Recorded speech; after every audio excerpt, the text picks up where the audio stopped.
অম্বুবাচী বা অমাবতী। অম্বুবাচী শব্দটির অর্থ অম্বু মানে জল আর বাচী মানে হলো বৃদ্ধি, অর্থাৎ অম্বুবাচী শব্দটির আক্ষরিক অর্থ হলো বৃষ্টির সময়। আষাঢ় মাসের 7 তারিখে মৃগশিরা নক্ষত্রের 3টি পদ শেষ হলে ধরিত্রী মা ঋতুমতী হন। অম্বুবাচীর আগের দিনকে বলা হয় অম্বুবাচী প্রবৃত্তি, আর 3 দিন পর হয় অম্বুবাচী নিবৃত্তি। মনে করা হয় গ্রীষ্মের প্রখর দাবদাহের পর বর্ষার আগমনে ভূদেবী বা ধরিত্রী মা রজস্বলা হন। কামাখ্যা মায়ের গর্ভগৃহ থেকে একরকম লাল রঙের তরল বের হয়, ভক্তরা যাকে বলে মায়ের রজস্রাবের রক্ত।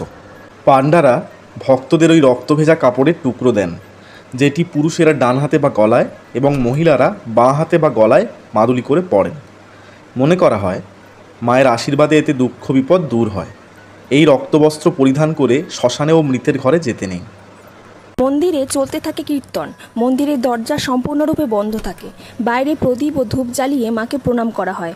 চতুর্থ দিন দেবীর স্নান ও পূজা সম্পন্ন হলে ভক্তরা মন্দিরে ঢুকে মাতৃদর্শনের অনুমতি পায়। অম্বুবাচীর পরে পৃথিবী হলকর্ষণের উপযোগী হয়ে ওঠে, মাটি হয়ে ওঠে উর্বর, ধরিত্রী হয়ে ওঠে শস্য শ্যামলা। That's all, thank you so much.